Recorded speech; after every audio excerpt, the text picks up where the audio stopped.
האם זה באמת סגולה בדוקה? הסגולה ללמוד בזה?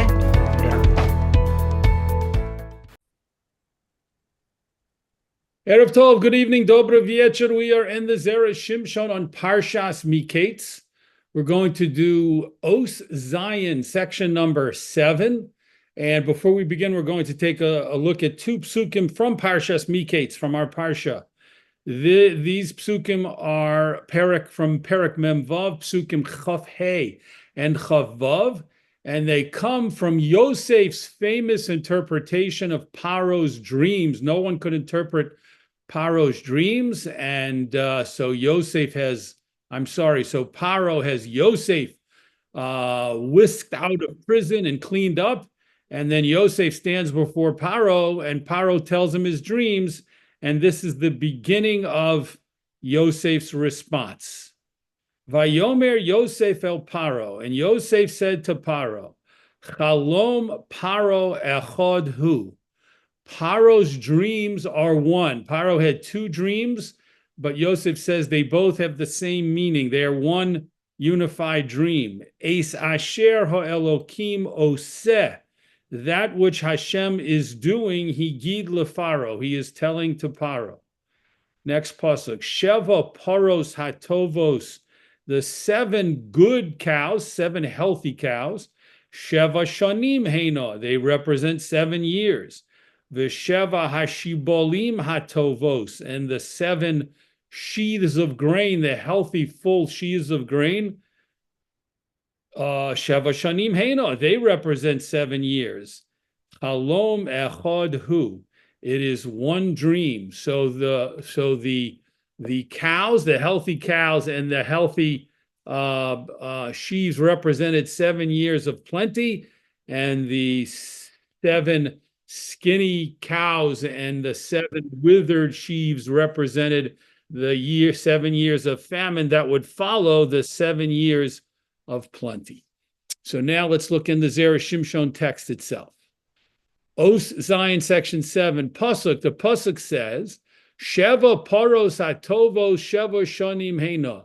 The 7 good years represent 7. The 7 good cows represent 7 years, v'chule, etc. Hiksha hazera beirach chelik aleph. A question is raised by the commentator Zera Beirach in the first section, and that's a sefer that was written in the 1600s, so about a century before the Zera Shimshon. Zema inyan haparos. What is this issue of the cows, leharos al sova ve'ro'av?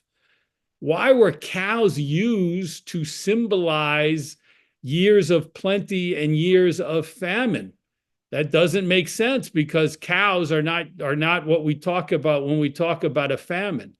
Bishloma bashibolim, it makes sense to talk about sheaves of grain.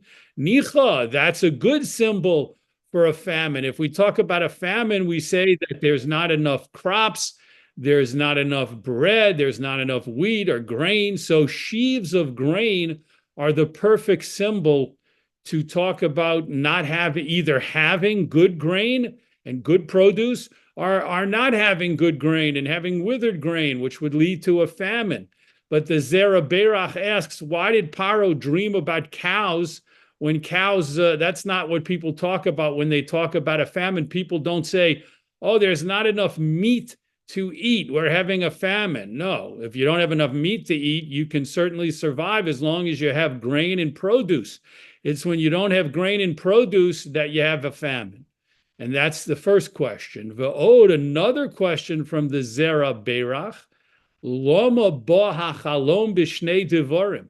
Why did Paro dream of 2 very different things? He dreamt of cows and he dreamt of sheaves of grain. Why did Hashem make that happen?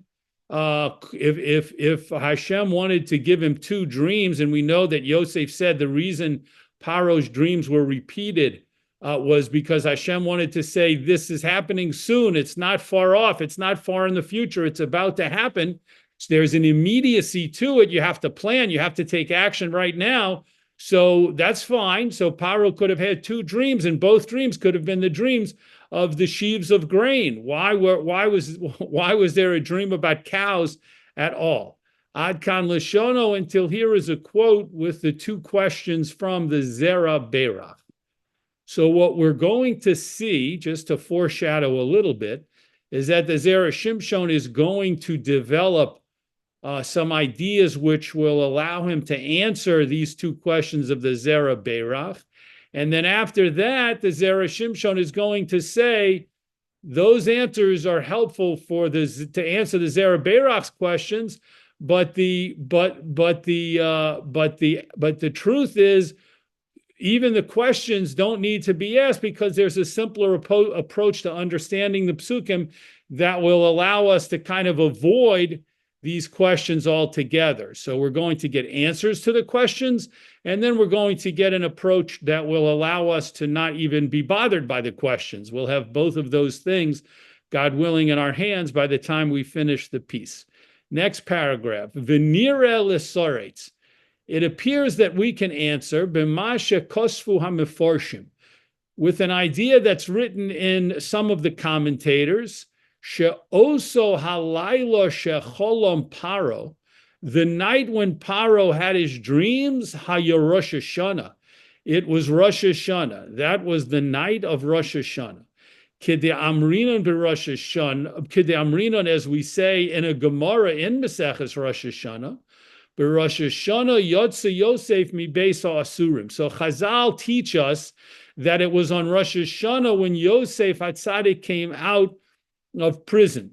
So some commentators make kind of a straightforward deduction, and they say if Yosef was taken out of jail by Paro on Rosh Hashanah, then that it only makes sense to say that Paro had his dream on Rosh Hashanah night, the night of Rosh Hashanah, because from the story in Chumash, it would seem Paro woke up, he called in his advisors, they couldn't interpret his dream, so this is all happening the night of Rosh Hashanah, and then when he finally has Yosef taken out of prison and brought to him, to his august presence, that's on the day of Rosh Hashanah. So it all fits together, and it makes sense that Paro had his dreams the night of Rosh Hashanah, and Yosef was brought out of prison on Rosh Hashanah as well. Ucheshe Yisrael miskabrim b'shofar b'Rosh Hashanah. The Jewish people are strengthened by the blowing of the shofar on Rosh Hashanah. Yotzim kolos uverakim. Thunder and lightning comes out, v'shovrim sarei mala, and it breaks the power of the celestial forces that each one of the nations of the world are represented by. V'ha'uma nofeles, and a nation can actually have its downfall because on Rosh Hashanah, the powers that exist on that day and the blowing of the shofar on that day can weaken a nation's celestial representative so dramatically and so powerfully that a nation can experience a downfall, if not immediately, then later. V'zehu shekosov, and this is what the pasuk means on a deeper level. Asher ha'elokim oseh, that which Hashem is doing, lemala, above, b'yom zeh, on this day of Rosh Hashanah, hera es Paro, he is showing to Paro in his dreams, Ratzalomar, makos yihiyu lefaro, there will ultimately be plagues that will bring down Paro and the nation of Egypt, ad kan Lashono, until here is a quote from the commentator, in this case, Derush Shmuel, which is quoted above at the beginning of the paragraph in parentheses. Let's pause here because a very major chidush, a novel idea, has just been presented to us. The Zera Shimshon is not yet ready to show us how this idea comes around to answer the questions of the Zera Berach, but it is worth pausing to understand what was just taught to us. The Zera Shimshon is saying that when we learn the story of Paro's dreams and Yosef's interpretation of those dreams, we assume it's all about years of plenty followed by years of famine, and this leads to Yosef getting his incredibly high position as the viceroy to Paro, the second in command, the Mishneh Lamelech, and coming up and devising a strategy to deal with the coming years of plenty and the following years of famine. That's what the whole story is about. So the Zera Shimshon says here, that's part of it, certainly, but that's not the whole story, because there's a whole other thing going on. The dreams were intended to send Paro a message about the future of his people, of his nation. And the message was that, Paro, you had these dreams on Rosh Hashanah. On Rosh Hashanah, there's a power present in that day to weaken the heavenly, the celestial representatives of the nations, and that's what's happening to you, Paro. Your celestial representatives are being weakened, and in the future, the power of Egypt will fall. It might take some time, but that's what's going to happen ultimately, and we'll see more about that in the next paragraph and the coming paragraphs. Top of the next column. Ve'af onu nomar. Now that we understand this, we can say, Shelekach bo hachalom biporos. That's why the dream, Paro's dream, had to include cows. Lefishahu Rosh Hashanah, because it was Rosh Hashanah. The night that Paro dreamt, as we have said before, was the night of Rosh Hashanah. Uve Rosh Hashanah tokim Yisrael b'shofar. And on Rosh Hashanah in the future, the Jewish people would get the mitzvah of blowing the shofar. V'shel para pasul. A cow's horn, or a horn of a bull, actually, is not usable to blow the shofar. Mipnei shenikra keren. Because it's not called a shofar, it's called a keren, a horn. Uchesiv v'chol karnei rishoyim agadea. And there's a pasuk in Tehillim which teaches us, all of the horns of the wicked I will cut off. Tiromamna karnos tzadik, but the horns of the righteous will be exalted. What does that pasuk mean in our context? Klomar, this means to say, shekol hakeren v'hachozek, all of the horn, in quotation marks, which represents the strength, a sheyiel Mitzrayim, which will be to Egypt. Bishvil hasova, because of the years of plenty. V'hakesef v'hazov, and the silver and gold that will pour in to the treasury of Paro during the years of famine. Hakol yiyenev ad Mitzrayim. All of that will ultimately be lost to Mitzrayim, to the people of Mitzrayim. V'yiyel Yisrael, and it will come later to the Jewish people. K'di amrinim b'perek basra de psachim, as Chazal say in the last chapter of Meseches Psachim, al v'yinatzlu es Mitzrayim, on the pasuk that says they emptied out Mitzrayim. Chazal teach us, what does it mean they emptied out? They took all the wealth of Mitzrayim that had been built up over years and years and years. Bnei Yisrael took that wealth with them when they left Mitzrayim during the Exodus, during the Yetzias Mitzrayim. And that's what the dream was telling Paro. Paro had to have a dream about cows to say, Paro, you're going to become very wealthy, but you're going to lose all of that wealth in the future to the Jewish people, because the horns of the wicked will be cut off, but the horns of the righteous will be uplifted. And this was a message to Paro about the future. So Paro received two messages: a message about his immediate future, 7 years of plenty and followed by 7 years of famine. And he received a dream of years, much, much more in the future.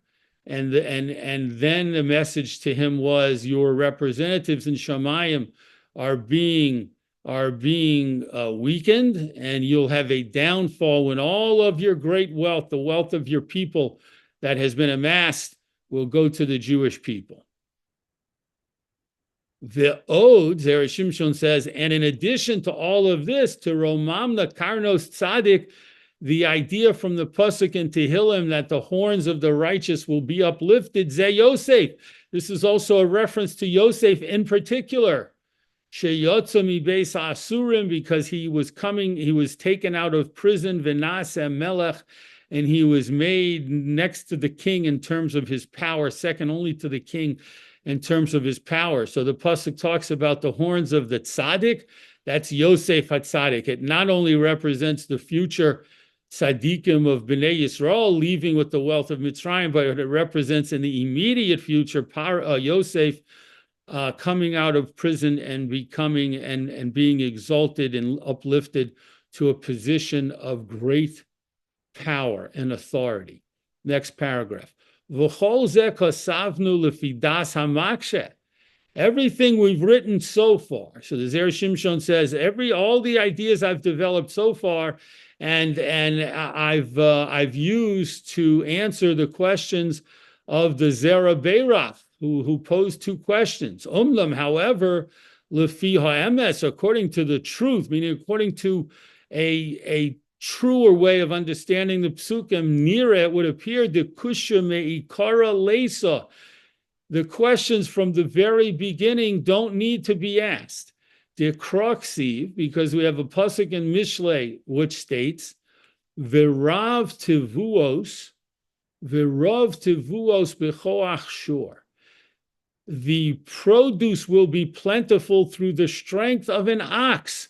It's the ox's strength when they plow the ground that leads to good, healthy crops. In Kahn, if so, hashur hu hagorem lerov tevuos. If so, we see that it is in fact an ox who causes there to be plenty of produce by doing a good, strong job with the plowing. When the ox works the field with great strength. Moving to the next page on the right. And this idea is also stated in the first chapter of Meseches Chagiga, Amrinon, where we say, Madarvon zeh, just like this goad or cattle prod, that's a darvon, mechaven esaporo lisla meha, is used to lead a cow to its furrows, lahavi chayim laolam, to bring life to the world. The Gemara over there continues, so too the prod of Torah, the words of Torah, which in that Gemara are likened to a cattle prod or a goad, they prod the students of Torah, the Talmidei Chachomim, to a life, to a good life full of Torah and mitzvos, and leading to the world to come. So we see again in that Gemara that bringing strong, healthy cows to the fields to do a good job with the plowing brings life to the world by bringing plenty of produce, an abundance of produce to the world. Next paragraph. V'noda, and it is well known, ki hefsed hatvua ba mishnei ofanim. A loss of grain comes about in two ways. O shahazriya tiya nifsedes, either because the actual planting, the plowing, and the planting of the seeds is lost, it isn't done correctly. Ve'enom yecholim lisroa kiraoi, and the very act of planting isn't done appropriately. Oh, or another way is sha'achar shetzamcha, after everything starts to grow, meaning the plowing and the planting is done well, and the crops are growing well, tiskalkel, but they become ruined either through a lack of water, a lack of rain, a drought, or through a disease, or through other possible causes. Those are the two ways that you can have a famine. Lozeh bo simon haparos, and that's exactly why the dream with the cows was a perfect symbol, lomar, to say, shahazriya tiyemikul keles. The act of the cows, which is to plow the land, will not go well. For 7 years, it will go well, but then for 7 years, the plowing and the actual planting will not go well. Va'achar kach bosiman hashibolim, and then the second dream of the sheaves came. Sha'af mashe tatzmiach ha'aretz, to say that even what the earth will be able to grow after an inferior plowing and planting, yihiyem mikulkol, it will be ruined and wiped out. So now the Zera Shimshon is telling us his way of understanding the dreams of Paro. And in his approach, the two questions of the Zera Berach don't apply, because right from the start, the Zera Shimshon says, yes, we understand, we can easily understand the symbolism of the cows and the dreams about cows. Cows play a critical part, a vital part in plowing and helping the farmers to plant their seeds in the ground. And if that doesn't go well, you can have a lack of produce just because of that. And Paro is being told that's not going to go well for during the 7 years of famine, the plowing and the planting done by the cows. And also whatever is able to grow, that will not grow successfully because of drought or other causes after the crops do begin, whatever crops are able to grow after the faulty planting and plowing, that will also not be successful. So we end up with two approaches to understanding the psukim. The first approach is the approach of the Zera Berach, in which he says that cows really don't make sense as a symbol of famine, of plenty or of famine. And therefore, the cows must be in Paro's dreams to teach us something else. And the Zera Shimshon explained what the something else is. The something else is a message for the future to Paro, to say to Paro, it's Rosh Hashanah. And in Rosh Hashanah, already now, your celestial representatives are being weakened. And in the future, the great wealth of Egypt that will be amassed will be given over to the Jewish people. It will not stay forever in the possession of Mitzrayim. And Paro received that message along with the message about the more immediate message about the 7 years of plenty that were coming and the 7 years of famine. That's his approach. Zera Shimshon's approach is to say, actually, the cows make perfect sense, because cows, if they're healthy and strong, do a good planting, and that represents the 7 years of plenty. But if they're not healthy and they're weak and they don't do a good job of planting, then that will be the first step in leading to the 7 years of famine, in addition to the fact that there will be a drought or some other cause for the crops that are able to grow after the faulty planting to be destroyed and to be ruined. And all of this helps us understand the dreams of Paro and our Parshas Miketz in a better and deeper way. Yasher Koch for joining in the learning this week. We look forward to learning again, Bezrat Hashem, on next week's Parsha in the Zera Shimshon together.